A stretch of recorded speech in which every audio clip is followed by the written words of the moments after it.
Hi, everybody. This is Allison from Alleycat Creations. How are you? Please like, share, and subscribe to my channel if you haven't done so already. And if you get anything from my work, The Connect Dot, an epiphany, a mind explosion, a new book to read, a new author to explore, artwork to create. Please consider supporting my work. All the links will be at the bottom of the description of this video. Allycatcreations211.com is where you can find floral skulls and gem skulls, pyramids, different types of pyramids. Soon to be doing more of these patriotic skulls with brass. Floral hearts. Paintings. I know they're hard to see. I got all my pyramids down there now. Lots of pyramids. So if you're interested in any of my work, go check out my website. A lot of that stuff is going to be added. The paint and sip paintings and everything I do on this channel, most of it is up there. I'm going to work on it, I promise. So the last thing on the list is 3D memberships is a really great way. It's one tier to help out this channel. And with a membership, you get free entries into my raffles where I give away pyramids and all kinds of stuff on this channel. And you might be a winner. You never know. A lot of my channel members already won some really fantastic things. And also, you guys get oracle card readings once a week, and I just uploaded one for the members today. So I'm really excited for responses for that. So please consider supporting the channel and myself and Miss Freya. I don't know where she's at, but I heard her meowing. Trusty coffee, as always. This is the Secret Doctrine, Blavatsky. Continuation, because this stanza doesn't want to end, and I am not going to read a million pages all in one sitting. So we're going to continue from the last video. I think this is still stanza 10. We'll say this is part 7, I think. Questions with regard to karma and rebirths are constantly offered, and a great confusion seems to exist upon this subject. Those who are born and bred in the Christian faith and have been trained in the idea that a new soul is created by God for every newly born infant are among the most perplexed. They ask whether, in such case, the number of incarnating monads on earth is limited, to which they are answered in the affirmative. For however countless in our conceptions, the number of the incarnating monads, even if we take into account the fact that ever since the second race, when their respective 7 groups were furnished with bodies, several births and deaths may be allowed for every second of time in the eons already past. Still, there must be a limit. It was stated that karma nemesis, whose bondmaid is nature, adjusted everything in the most harmonious manner, and that therefore the fresh pouring in or arrival of new monads had ceased as soon as humanity had reached its full physical development. No fresh monads have incarnated since the midpoint of the Atlanteans. Hence, remembering that, save in the case of young children and of individuals whose lives were violently cut off by some accident, no spiritual entity can reincarnate before a period of many centuries has elapsed. Such gaps alone must show that the number of monads is necessarily finite and limited. Moreover, a reasonable time must be given to other animals for their evolutionary progress. I'm iffy on that. And put a pause here, not because I for me, new souls means not from this organized complexity of planets and systems within what we are cognizantly aware of as the Milky Way. The new souls I feel that are coming in, they're not new, they're just new to us. They're from other galaxies and universes that want the Earth and Milky Way experience and that are coming here in the now. I don't believe any soul is brand spanking new. I don't believe in such things because I think fractally, we're fractals in all things, therefore it'll exist. Therefore, it depends on the densifying of your soul that I think would equate to new or old terminology, the terminology that we use as soul. I'm an ancient soul. I have densified a lot more than I was upstairs, but I was upstairs infinitely. I am there now. So it gets tricky when you apply the quantum mechanics in this. But for most level-minded people, I don't believe in the new soul thing. I believe that there are souls that are newer to Earth, that never had an Earth life, that what we would consider in our terminology is new. And for that many souls are coming outside of our universe, coming in. They might appear new to our energy fields. But I don't necessarily believe that any one soul is brand spanking new from source. I don't believe it. And that's just me. Believe what you want. Take what resonates with you in your heart space. I'm not here to tell you what your paradigm or reality is composed of.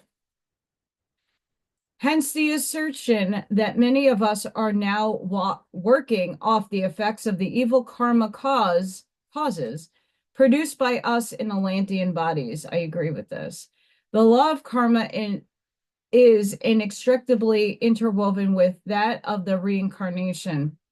It is only the knowledge of the constant rebirths of one and the same individuality throughout the life cycle, the assurance that the same monads, among whom are many Dhyan Kohans, or the gods themselves, have passed through the circle of necessity, rewarded or punished by such a rebirth for the suffering endured or crimes committed in former life.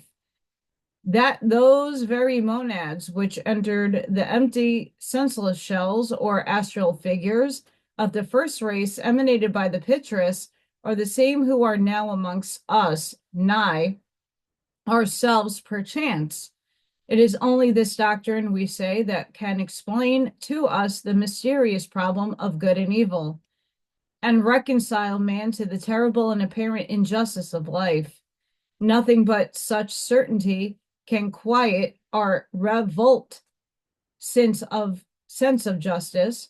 For when one unacquainted with the noble doctrine looks around him and observe the inequities of birth and fortune, of intellect and capacities, when one sees honor paid fools and profligates, on whom fortune has heaped her favors by mere privilege of birth, and their nearest neighbor, with all his intellect and noble virtues, far more deserving in every way, perishing of want and for lack of sympathy.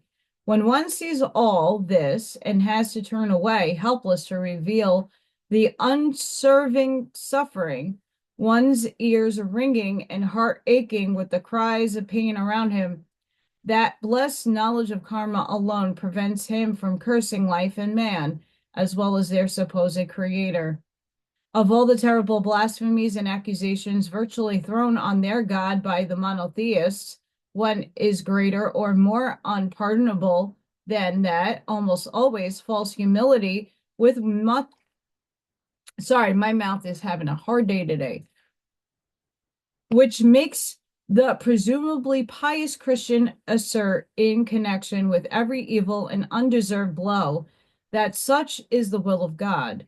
Dolts and hypocrites, blasphemers and impious Pharisees, who speak in the same breath of the endless merciful love and care of their God and Creator for helpless men, and of that God scourging the good, the very best of his creatures, bleeding them to death like an insatiable Moloch.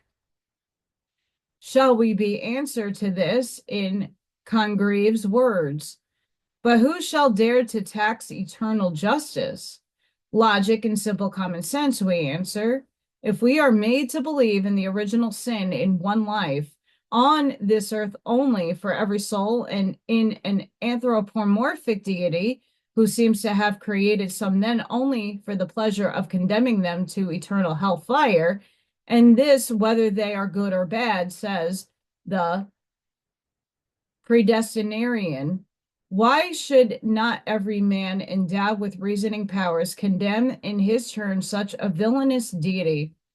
Life would become unbearable if one had to believe in the God created by man's unclean fancy.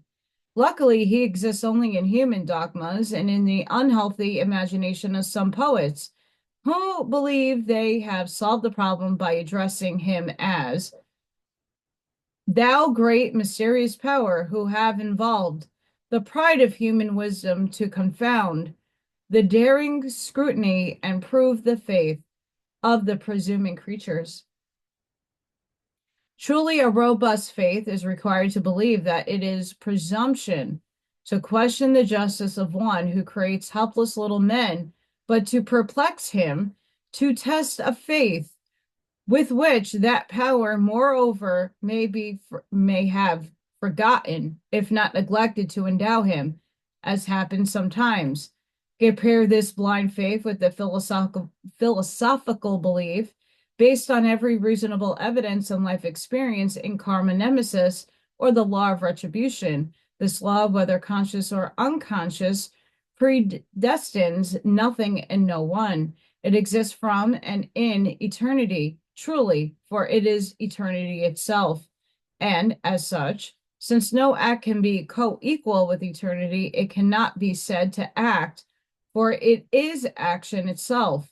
It is not the wave which drowns a man, but the personal action of the wretch who goes deliberately and places himself under the impersonal action of the laws that govern the ocean's motion. Karma creates nothing, nor does it design. It is man who plans and creates causes, and karmic law adjusts the effects, which adjustment is not an act, but universal harmony, tending ever to resume its original position like a bow, which bent down too forcibly rebounds with corresponding vigor. If it happens to dislocate the arm,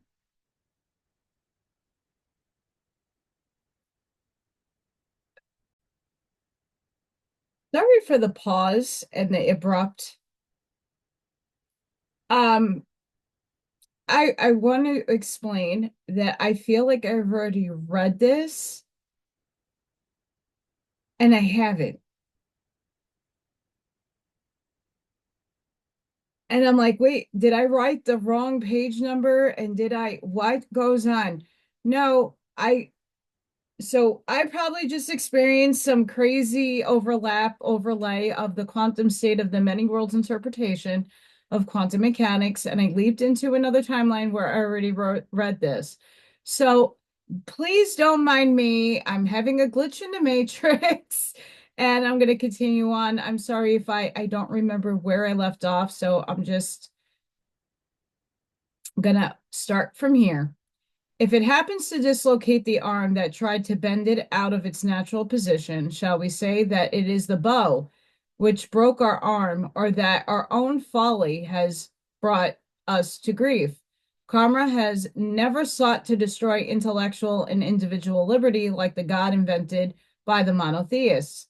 It has not involved its decrees in darkness purposely to perplex man, nor shall it punish him who dares to scrutinize its mysteries. On the contrary, he who unveils through study and meditation its intrinsic paths and throws light on those dark ways, in the windings of which so many men perish, owing to their ignorance of the labyrinth of life, is working for the good of his fellow men. Karma is an absolute and eternal law in the world of manifestation, and as there can only be one absolute as one eternal ever-present cause, Believers in karma cannot be regarded as atheists or materialists, still less as fatalists. For karma is one with an unknowable, of which it is an aspect in its effects in the phenomenal world. Intimately, or rather indissolubly, connected with karma then is the law of rebirth, or of the reincarnation of the same spiritual individuality in a long, almost intermediable series of personalities. The latter are like the various costumes and characters played by the same actor, with each of which that actor identifies himself and is identified by the public for the space of a few hours. Oh, the world that we live in. The inner or real man who personates those characters knows the whole time that he is Hamlet for the brief space of a few acts, which represent, however, on the plane of human illusion, the whole life of Hamlet. And he knows that he was, the night before, King Lear, the transformation in his turn of the Othello of a still earlier preceding night. But the outer visible character is supposed to be ignorant of the fact. In actual life, that ignorance is unfortunately but too real. Nevertheless, the permanent individuality is fully aware of the fact that through the atrophy of the spiritual eye in the physical body, that knowledge is unable to impress itself on the consciousness of the false personality. The possession of a physical third eye, we are told, was enjoyed by the men of the third root race down to nearly the middle period of the third sub-race of the fourth root race, when the consolidation and perfection of the human frame made its disappearance from the outward anatomy of man. Psychically and spiritually, however, its mental and visual perceptions lasted till nearly the end of the fourth race, when its functions, owing to the materiality and depraved condition of mankind, died out altogether before the submersion of the bulk of the Atlantean continent. And now we may return to the deluges of their many Noahs. That's freaky how that collaborates with the voice of Isis and the inner radiance. See, Spirit don't play when I read my books. The student has to bear in mind that there were many such deluges as the mentioned in Genesis, and three far more important ones, which will be mentioned and described in the section devoted to the subject of prehistoric continents. To avoid erroneous conjectures, however, with regard to the claim that the esoteric doctrine has much in it of the legends contained in the Hindu scriptures, that again the chronology of the latter is almost that of the former, only explained and made clear, and that finally the brief belief that Vata Manu, a generic name indeed, was the Noah of the Aryans and his prototype, all this, which is also the belief of the occultists, necessitates at this juncture a new explanation. The primeval madness of humanity. Those who are aware that the great flood, which was connected with the sinking of an entire continent, save that what became a few islands could not have happened so far back as 18 million years ago, and that whatever that name is, Manu, I'm not trying to butcher anything, is the Indian Noah connected with the Matsya, or the fish, avatar of Vishnu, may feel perplexed at this discrepancy between facts stated and the chronology previously given. But there is no discrepancy in truth. The reader is asked to turn to the Theosophists of July 1883, and after studying the article therein, the sepentary principle in esotericism, the whole question can be explained to him. It is in this explanation, I believe, the occultists differ from the Brahmins. For the belief and benefit of those, however, who may not have the Theosophist of that month and year to hand, a passage or two may now be quoted from it. Who was Manu, the son of Sway is at the beginning. I'm just going to leave it at that. Very long name. The Secret Doctrine tells us that this Manu was no man, but the representation of the first human races evolved with the help of the Dhyan Kohans, Devas, at the beginning of the first round. But we are told in his laws, Book 180, that there are 14 Manus for every Kapala, or interval from creation to creation, and that in the present divine age there have been, as yet seen, 7 Manus. Those who know that there are 7 rounds, of which we have passed 3 and are in the 4th, and who are taught that there are 7 dawns and 7 twilights, or 14 Manvaratas, that at the beginning of every round and at the end, on and in between the planets, there is an awakening to elusive life, an awakening to real life, and that moreover, that are root manas, what we have to clumsily translate as a seed manas, the seeds for the human races of the forthcoming round. The surviving fittest. A mystery divulged only to those who have passed their 3rd degree in initiation. Those who have learned all that we be better prepared to understand the meaning of the following. We are told in the sacred Hindu scriptures that the first Manu produced 6 other manas, 7 primary manas in all, and those produced in their turn each 7 other manas.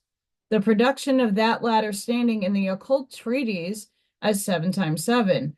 Thus, it becomes clear that Manu, the last one, the progenitor of our 4th round humanity, must be the 7th, since we are on our 4th round. And there is a root Manu at the globe A and a seed Manu at globe G. Just as each planetary round commences with the appearance of a root Manu, Dhyan Kohan, and closes with the seed Manu, so a root and a seed Manu appear respectively at the beginning and the termination of the human period, appear on any particular planet. It will be easily seen from the foregoing statement that Manu and Arctic period means at the term implies the time between appearance of 2 Manus or Dhyan Kohans, and hence a minor Manvarata is the duration of 7 races on any particular planet, and a major Manvarata is the period of 1 human round along the planetary chain. Moreover, that as it is said that each of the 7 manas creates 7 times 7 manas, and that there are 49 root races on the 7 planets during each round, then every root race has its Manu. The present 7th Manu is called that V name that I can never pronounce, and stands in the exoteric text for the Manu who represents in India, the Babylonian Zitharus, and the Jewish Noah.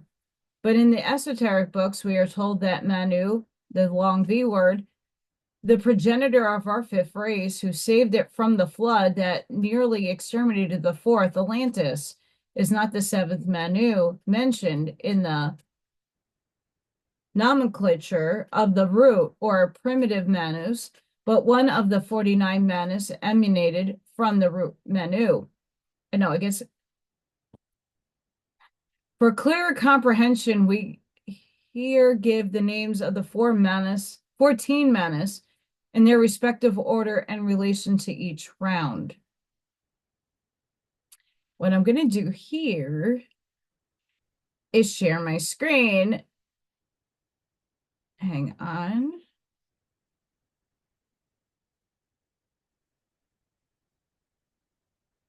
I'm going to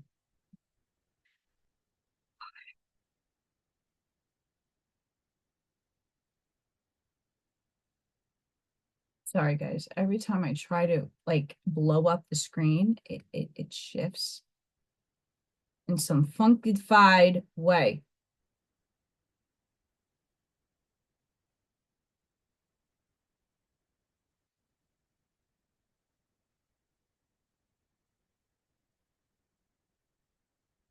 So this is a name that I cannot pronounce right here.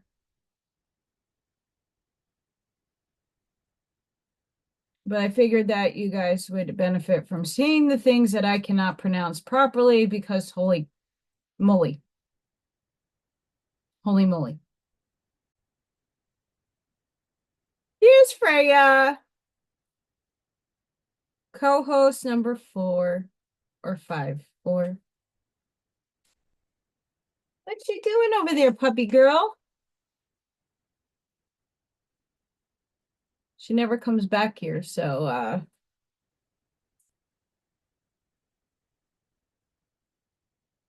Mama, say hi to everybody.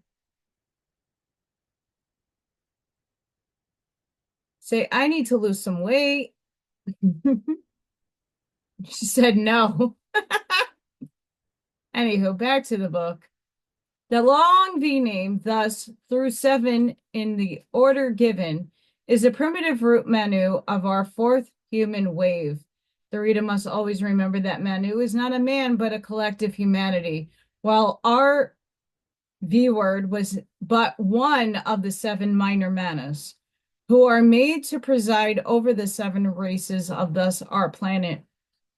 Each of these has to become the witness of one of the periodical ever reoccurring cataclysms by fire and water that close the cycle of every root race. And it is this V name, the Hindu ideal embodiment called respectively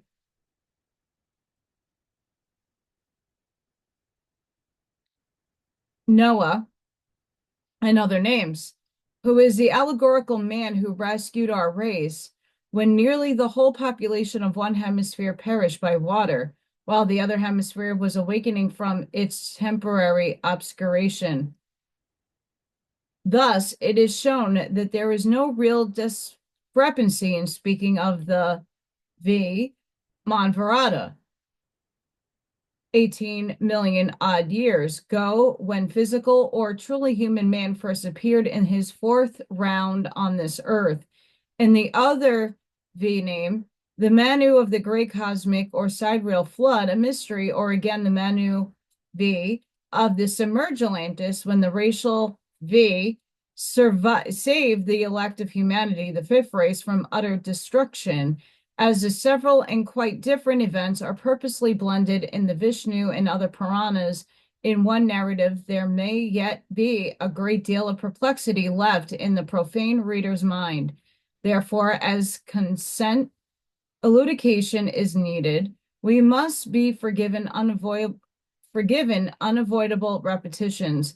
The blinds which conceal the real mysteries of esoteric philosophy are great and puzzling, and even now the last word cannot be given. The veil, however, may be a little more removed, and some explanations hereto denied may now be offered to earnest student. As somebody, Colonel Vance Kennedy, if we do not mistake, remarked, the first principle in Hindu religious philosophy is unity and diversity. If all those manas and rishis are called by one generic name, this is due to the fact that they are one in all the manifested energies of one and the same logos, the celestial as well as the terrestrial messengers and permutations of that principle which is ever in a state of activity. Conscious during the period of cosmic evolution, unconscious from our point of view during cosmic rest, as a logos sleepeth in the bosom of that which sleepeth not, nor is it ever awake, for it is sat or beingness, not a being. It is from it that issues the great unseen logos who evolves all the other logi, the primeval Manu, who gives being to the other Manus, who emanate the universe and all in it collectively, and who respective in their aggregate the manifested logos. Hence we learn in the commentaries that while no Dhyan Kohan, not even the highest, can realize completely the condition of the preceding cosmic evolution, the Manus retain a knowledge of their experiences of all the cosmic evolutions throughout eternity. This is very plain. The first Manu is called the sway word, sway name, The self-manifested, the son of the unmanifested father. The Manus are the creators of our first race. The spirit of mankind, which does not prevent the seven Manus from having been the first pre-Adamic man on earth. Manu declares himself created by Vraj, or Vaiswanara, the spirit of humanity, which means that his monad emanates from the never-resting principle in the beginning of every new cosmic activity. That logos or universal monad, collective Elohim that radiates from within himself all those cosmic monads that become the centers of activity, progenitors of the numberless solar systems, as well as of the yet undifferentiated human monads of planetary chains, as well as every being thereon. Each cosmic monad is sway, that name, the self-born, which becomes the center of force from within, which emerges a planetary chain, of which chains there are 7 in our system, in whose radiations become again so many manus, sway, the rest of the name, a generic name, mysterious and meaning far more than appears, each of these becoming a host, the creator of his own humanity. As to the question of the 4 distinct races of mankind that precede our 5th race, there is nothing mystical in it except the etherical bodies of the first races, and it is a matter of legendary, nevertheless, very correct history. That legend is universal, and if the Western savant pleases to see it only a myth, it does not make the slightest difference. The Mexicans still have, the tradition of fourfold destruction of the world by fire and water, just as the Egyptians had and the Hindus have to this day. Trying to account for the community of legends in the remote antiquity held by Chinese, Chaldean, Egyptians, Indians, and Greeks, and for the absence of any certain vestige of civilization more ancient than 5,000 years, the author of Mystical Monsters remarks that we must not be surprised if we do not immediately discover the vestiges of the people of 10, 15, or 20,000 years ago. With all ephemeral architecture, as in China, the sites of vast cities may have been entirely lost to recollection in a few thousand of years from natural decay, and how much more if minor cataclysms have intervened, such as local inundations, earthquakes, disposition of volcanic ash, the spread of sandy deserts, destruction of life by deadly pestilence, by miasma, or by the outpour of sulfurous fumes. And how many of such cataclysms have changed the whole surface of the earth may be inferred from the stanza. During the first 7 crores of the Kapala, 70 million years, the earth and its 2 kingdoms, mineral and vegetable, one already having achieved its 7th cycle, the other hardly nascent, are luminous and semi-etherical, cold, lifeless, and translucid. In the 11th crore, the Mother Earth grows opaque, and in the 14th, the throes of adolescence take place. These convulsions of nature, geological changes, last till her 20th crore, however you pronounce that, of years, uninterruptedly, after which they become periodical and at long intervals. The last change took place nearly 12 crore, however you say that word, of years, 120 million, but the earth with everything on her face had become cool, hard, and settled ages earlier. Yeah. Thus, if we are to believe esoteric teaching, there has been no more universal geological disturbances and changes for the last 120 million of years, and the Earth was, even before that time, ready to receive her human stock. The appearance of the latter, however, in its full physical development, as already stated, took place only about 18 millions of years ago, after the first great failure of nature to create beings alone, without the help of the divine fashioners, had been followed by the successive evolution of the first three races. The actual duration of the first 2.5 races is withheld from all but the higher initiates. The history of the races, beings at the separation of the sexes, when the preceding egg-bearing androgynous race perished rapidly and the subsequent subraces of the third root race appeared as an entirely new race physiologically. It is this destruction which is called allegorically the Great Manu Deluge, when the account shows Manu, or humanity, remaining alone on earth in the Ark of Salvation, towed by Vishnu in the shape of a monstrous fish, and the 7 rishis with him. The allegory is very plain. In the symbolism of every nation, the deluge stands for a chaotic, unsettled matter, chaos itself, and the water for the feminine principle, the great deep. As the Greek lexicon of Parkhurst gives it, ark answers to the Hebrew rasit, or wisdom, and at the same time to the emblem of the female generative power, my eyes are crossing, arg or arca, in which the germ of nature and of mankind floats or broods on the great abyss of the waters during the interval which takes place after every mundane or racial cycle. Ark is also the mystic name of the divine spirit of life, which broods over chaos. Now, Vishnu is a divine spirit as an abstract principle and also as the preserver and generator or giver of life, the third person of the Trimurti, composed of Brahma and the creator, Shiva and destroyer, and Vishnu the preserver. Vishnu is shown in the allegory as guiding under the form of a fish, the ark of Manu, clean across the waters of the flood. There is no use in expatiating upon the esoteric meaning of the word fish.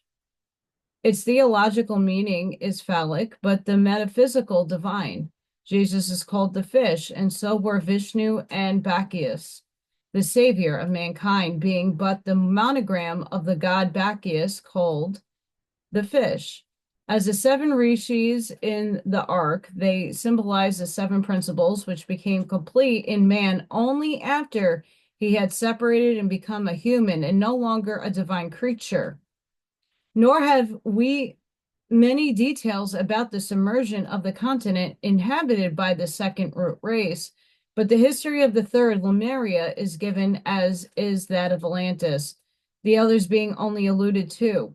Lemuria is said to have perished about 700,000 years before the commencement of what is now called the Tertiary Age, the Eocene, and is during this deluge also an actual geological deluge, this time that Manu is again shown as saving mankind. Allegorically, it is mankind or a portion of it, the 4th race, which is saved. So also he saves the 5th race during the destruction of the last Atlanteans, the remnants that perished 850,000 years ago, after that which there was no great submersion until the day of Plato's Atlantis, or Poseidon, known to the Egyptians only because it had happened in such a relatively recent times.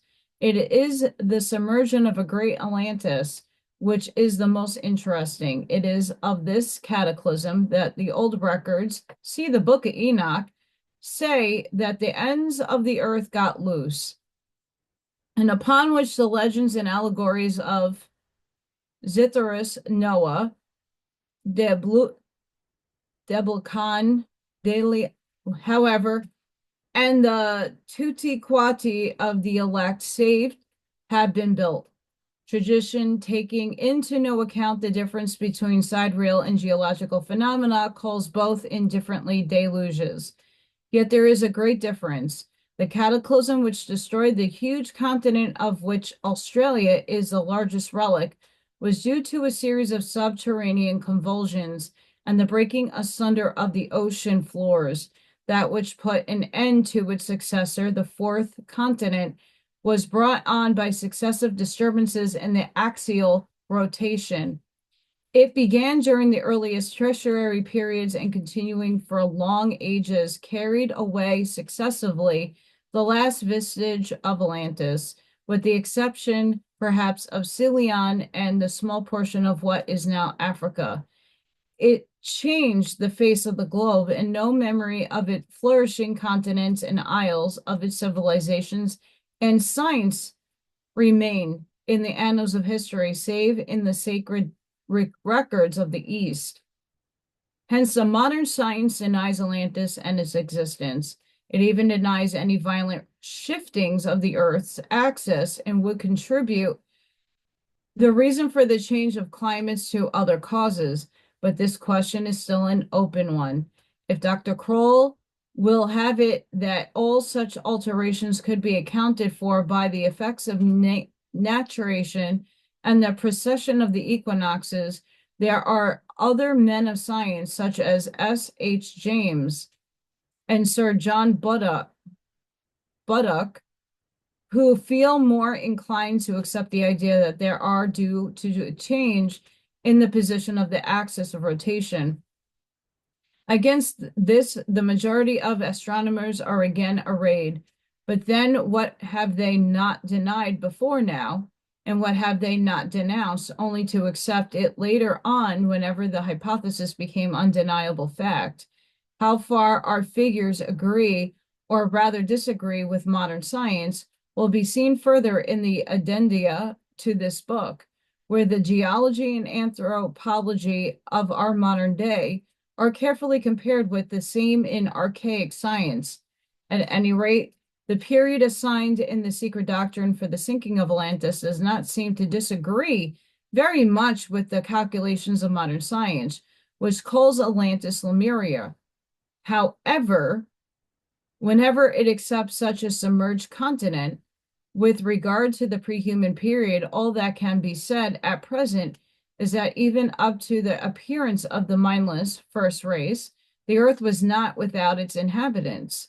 More may be said, that which science, recognizing only physical man, has a right to regard as the pre-human period, may be conceded to have extended from the first race down to the first half of the Atlantean race, since it only then that men became the complete organic being he is now. And this would make Adamic man no older than a few million of years. The author of the Kabbalah remarks truly that man today as an individual is only a concentration of the beinghood of a precedent human life, or lives rather.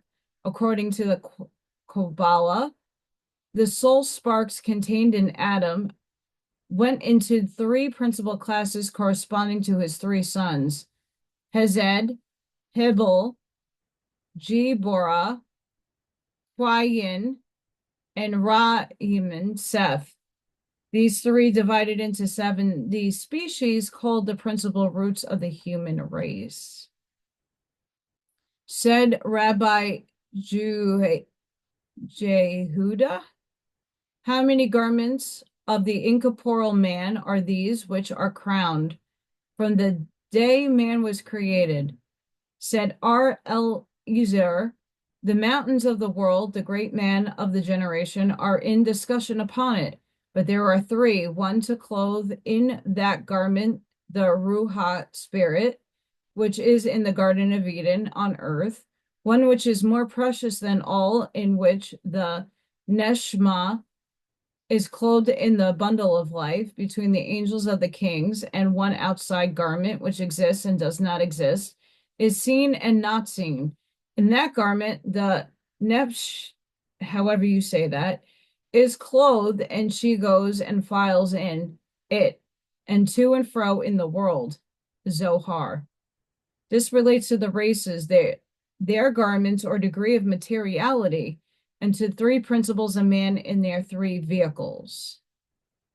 And this finally ends stanza 10. Yay! Sorry for the not being able to spell like things out. Of course, I have a bad mouth and can probably never get it fixed due to the lack of fundages and other things. But thank you for joining me. Please don't forget to hit that like, share, and subscribe. This was rather interesting. Um, can't wait for stanza 11. But thank you all, and I hope you all have a blessed and beautiful night. Light the path forward. Sending each and every one of you love, like a passion, grace, shielding, and protective energy. Please go within, be the shoulder, be the lighthouse, seed your truths.